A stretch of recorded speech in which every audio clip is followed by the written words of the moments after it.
আসসালামু আলাইকুম, কি অবস্থা সবার? বিগত লেকচারগুলোতে আমরা অ্যালকিন নিয়ে পড়ালেখা করছিলাম। এই ভিডিওতে আমরা অ্যালকিন নিয়ে আলোচনা করব। চলো শুরু করা যাক। আচ্ছা, এখন অ্যালকিনের রিঅ্যাকশন তো পড়লাম। এখন অ্যালকিনের রিঅ্যাকশন পড়তে হলে আরেকটা নীতি আমাদের সম্পর্কে জানতে হবে, সেটা কি? মার্কোনিকভের নীতি। এখন মার্কোনিকভের নীতিটা কি আমরা একটু দেখি আসো। সেটা কি? যে অপ্রতিসম হাইড্রোজেন বিশিষ্ট পাইবন্ধনযুক্ত কার্বনের মধ্যে যেটিতে কম সংখ্যক হাইড্রোজেন বিদ্যমান সেটিতে অসম বিকারকের ঋণাত্মক অংশ যুক্ত হবে। একটা কঠিন বাংলা লিখলাম, হিবিজিবি মনে হচ্ছে। আসো একটু স্টেপ বাই স্টেপ ভেঙে দেখি। এটার সংজ্ঞার মধ্যে অ্যাকচুয়ালি এটা সবকিছু লুকানো আছে। ফার্স্ট একটা কি একটু দেখি, সেটা কি? অপ্রতিসম হাইড্রোজেন। আরেকটা কি? অসম বিকারক। আসো ইজি জিনিসটাকে বুঝি। অসম বিকারকটা কি? অসম বিকারক হলো তারা যেখানে কি ঋণাত্মক ও ধনাত্মক প্রান্ত বিশিষ্ট বিকারক। সরি, তো ধনাত্মক ও ঋণাত্মক প্রান্ত বিশিষ্ট বিকারক। তাহলে আমরা গত রিয়াকশনে গত ক্লাসে যেটা লিখছিলাম, HCl H প্লাস আর হলো Cl মাইনাস। দেখো এই বিকারকটা যখন ভাঙে এখানে কি দুটা ভিন্ন ভিন্ন চার্জ প্রডিউস হচ্ছে, একটা পজিটিভ চার্জ আর একটা কি নেগেটিভ চার্জ। অর্থাৎ এর মধ্যে ধনাত্মক প্রান্ত আছে এবং ঋণাত্মক প্রান্ত আছে। যেটা ধনাত্মক প্রান্ত, এটা ঋণাত্মক প্রান্ত। তাহলে সেটাকে আমরা এই ধরনের বিকারককে আমরা কি বলি? অসম বিকারক। এখন আমি যদি আরেকটা যৌগ লিখি, ধরো Cl2। Cl2 অ্যাকচুয়ালি কিভাবে ভাঙে? Cl2 এর মধ্যে কি আমি যদি আমি ভেঙে লিখি, Cl2 অ্যাকচুয়ালি কিভাবে ভাঙে? এরকম চার্জ আকারে ভাঙে? চার্জ আকারে ভাঙে না। অর্থাৎ এখানে কোনো নেট চার্জ নেই, এটা টোটাল চার্জ কত? 0। যার কারণে এটা কি বলবো? এটা একটা অসম বিকারক না। এটা যদি ভাঙে এভাবে ভাঙবে, ফ্রি রেডিক্যাল প্রডিউস করবে। ক্লিয়ার? কিন্তু এটা কি অসম বিকারক হবে না, পজিটিভ নেগেটিভ চার্জ নেই। সো এটা কি অসম বিকারক নয়। ক্লিয়ার? ওকে, তাহলে এটা কি অসম বিকারক বোঝা হয়ে গেল। এবার আসি অপ্রতিসম হাইড্রোজেন। এটা কি একটু দেখি। আসো, অপ্রতিসম হাইড্রোজেন বলতে কি বোঝাচ্ছি? যেখানে দ্বিবন্ধনযুক্ত দুই কার্বনের হাইড্রোজেন সংখ্যা সমান নয়, তাদেরকে আমরা কি বলতেছি? হলো অপ্রতিসম হাইড্রোজেন। তাহলে এক্সাম্পল হিসেবে যদি দেখি আমরা, দেখো CH3 CH double bond CH2, আরেকটা লিখলাম CH3 CH double bond CH3। তাহলে দেখো এখানে আমি যদি ডাবল বন্ডটাতে ফোকাস করি, ডাবল বন্ডটা হলো এই জায়গাটাতে। এখন এই ডাবল বন্ডের এই সাইডে হাইড্রোজেন সংখ্যা কত? 3 আর 1 4, আর এখানে হাইড্রোজেন সংখ্যা কত? 2। তাহলে দেখো ডাবল বন্ডের দুই সাইডে হাইড্রোজেন সংখ্যা সমান 9। আর অ্যাকচুয়ালি এটা এভাবেও হিসাব হয় না, আমার জাস্ট এই পার্টটুকু হিসাব করা লাগবে। এই যে এতটুকু, এই পার্টটা থাকলেই হবে। ডাবল বন্ডের দুই পাশে, এই পাশে হলো 1, এই পাশে হলো 2। তাহলে বোথ সাইডে কি হাইড্রোজেন সংখ্যা সমান না, তাহলে কি এটা একটা অপ্রতিসম হাইড্রোজেন। কিন্তু দেখো সেকেন্ডটাতে যদি আমরা একটু দেখি, এখানে দেখো এখানে ডাবল বন্ড আছে, ডাবল বন্ডের এই সাইডে হাইড্রোজেনের সংখ্যা কত? 1, এখানে হাইড্রোজেনের সংখ্যা হলো 1। তাহলে কি এটা আমার অপ্রতিসম হাইড্রোজেন বিশিষ্ট কার্বন না। ক্লিয়ার? তাহলে আসো আমরা যদি সংজ্ঞাটাতে আবার ফিরে যাই, সেটা কি? যে অপ্রতিসম হাইড্রোজেন বিশিষ্ট পাইবন্ধনযুক্ত কার্বনের মধ্যে, দেখো এখানে পাইবন্ধনযুক্ত ছিল, অপ্রতিসম হাইড্রোজেন বিশিষ্ট হতে হবে, পাইবন্ধন থাকতে হবে, যেটাতে কম সংখ্যক হাইড্রোজেন বিদ্যমান, সেটাতে অসম বিকারকের ঋণাত্মক অংশ যুক্ত হবে। এখনো কিছু বুঝি নাই। তাহলে আসো আবার একটু দেখি আমরা। এবার দেখো আমি যখন রিয়াকশনটা লিখি CH2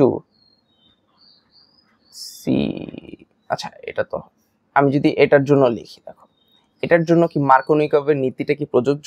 দেখো এখানে আমি যদি HCl এর সাথে রিয়াকশন ঘটাই, ধরো HCl এর সাথে রিয়াকশন ঘটালাম, রিয়াকশনটা হবে, কিন্তু এটা কি মার্কোনিকভের নীতি অনুযায়ী হবে না। দেখো এখানে যে হাইড্রোজেনটা আছে, দেখো এখানে হাইড্রোজেন সংখ্যা 2, এখানে হাইড্রোজেন সংখ্যা 2, তাহলে এটা কি আমার অপ্রতিসম হাইড্রোজেন বিশিষ্ট না। তাহলে এটার ক্ষেত্রে মার্কোনিকভের নীতি প্রযোজ্য নয়। তাহলে কি হবে? আমাদের এরকম নীতি প্রযোজ্য এমন একটা যৌগ নিতে হবে। ধরো আমি একটা যৌগ নিলাম CH3 CH double bond CH2, এটার সাথে মনে করো আমার HBr এর রিয়াকশন ঘটে, একই কথা। দেখো এটা কি অবশ্যই একটা অসম বিকারক, H প্লাস আছে আর মাইনাস আছে। তো কি বুঝলাম?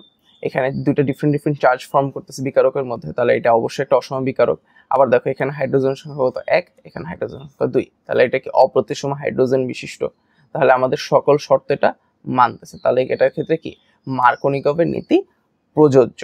তাহলে দেখো প্রথম স্টেপে কি হবে, আমরা পরবর্তী বিগত লেকচারে দেখেছিলাম, সেটা কি যে এই বিক্রিয়ায় অ্যাটাকিং মলিকিউলটাকে, এই অ্যাটাকিং মলিকিউলটা হলো ইলেকট্রোফাইল। এখানে আসো ইলেকট্রোফাইলটাকে, এই দেখো ইলেকট্রোফাইল ইলেকট্রনের প্রতি আকর্ষিত হয়, এটা এসে সুন্দর করে এটাকে আঘাত করবে। আঘাত করলে কি করবে, বন্ডটা ভেঙে যাবে। তাহলে বন্ডটা ভেঙে গেলে কি হবে, দেখো CH3CH, বন্ডটা ভেঙে গেছে CH2। তাহলে এখানে দেখো এখানে একটা হাত ওপেন হয়েছে, এখানে একটা হাত ওপেন হয়েছে। যেহেতু H+ হলো অ্যাটাকিং মলিকিউল, তাই ও সুন্দর করে এসে বসে যাবে। সেটা কি কোনটাতে বসবে, এটাই হলো দেখার বিষয়, কোনটাতে বসবে। তাহলে আসো দেখি কিভাবে বসবে। এই দেখো এবার আমাদের নেগেটিভ চার্জের দিকে ফোকাস করতে হবে। নেগেটিভ চার্জে কি হচ্ছে দেখো, আমি কি বলছিলাম, দেখো যেটিতে কম সংখ্যক হাইড্রোজেন বিদ্যমান, কম সংখ্যক হাইড্রোজেন বিদ্যমান, সেটাতে কোন অংশটা যুক্ত হবে, ভালো করে ফোকাস করো, ঋণাত্মক অংশটা যুক্ত হবে। ক্লিয়ার?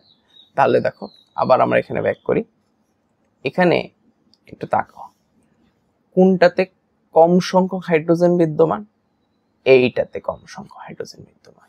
আর অসম বিকারকের ঋণাত্মক অংশ কোনটা, এইটা। তাহলে এখন কি হবে, এই যে এটার সাথে এইখানে অ্যাড হবে, অর্থাৎ আমার বিয়ারটা অ্যাড হবে এইখানে, আর হাইড্রোজেনটা অ্যাড হবে এইখানে। কাহিনীটা কি বুঝতে পারছি? যেটাতে কম সংখ্যক হাইড্রোজেন বিদ্যমান, সেটাতে অসম বিকারকের ঋণাত্মক অংশটা যুক্ত হয়েছে।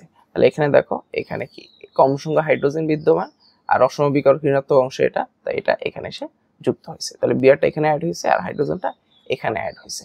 এই যে এই নীতিটা অ্যাপ্লাই করলাম, এটাই হলো আমাদের মার্কোনিকভের নীতি। এখন শুধু কি এই যৌগটা কি প্রডিউস হবে, না, এটার সাথে এটার বিপরীত যৌগটাও প্রডিউস হয়। বিপরীত যৌগটা কি, প্লাস আকারে যদি লিখি CH3CH2, এটাতে যুক্ত হবে হাইড্রোজেন, এটাতে যুক্ত হবে হলো ব্রোমিন। এখন যৌগটা দোনোটা যৌগে তৈরি হবে, বাট এই যৌগটা তৈরি হবে অ্যারাউন্ড 90% আর এই যৌগটা তৈরি হবে অ্যারাউন্ড 10%। অর্থাৎ আমার মেইন প্রোডাক্ট হলো এটা, এটা হলো আমার মেইন প্রোডাক্ট। আশা করি বুঝতে পারছি। তাহলে এখন আসো আবার আমরা যদি একটু ফিরে যাই, মেইন সংজ্ঞাটা যেটা লিখেছিলাম, দেখো অপ্রতিসম হাইড্রোজেনকে আমরা বুঝছি, পায়বন্ধন যুক্ত থাকতে হবে সেটাও বুঝলাম। আর অসম বিকারকের ঋণাত্মক অংশ যুক্ত হবে কোথায়, যেটিতে কম সংখ্যক হাইড্রোজেন বিদ্যমান। বুঝতে পারছি পুরো সংজ্ঞাটা? এবার আই গেস হিবিজিবি মনে হচ্ছে না। তাহলে দেখো আমরা যদি আবার একটু পুরাটা রিক্যাপ করি, সেটা কি, একটা বিকারক নিয়েছিলাম, বিকারকটা কি অসম বিকারক, কারণ কি এটাতে পজিটিভ চার্জ আছে নেগেটিভ চার্জ আছে।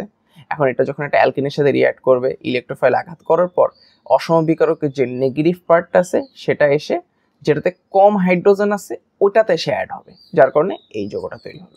এটা ছাড়াও আর একটা সেকেন্ড যৌগ নন মেজর প্রোডাক্ট যেটা, সেটা কি উল্টাভাবে যুক্ত হয়েছে, সেটাও তৈরি হবে। বাট মেইন প্রোডাক্ট কি, যেটা মার্কোনিকভের নীতিটা ফলো করছে। ক্লিয়ার? তো আজকে এটুকুই, সবাইকে ধন্যবাদ। আসসালামু আলাইকুম।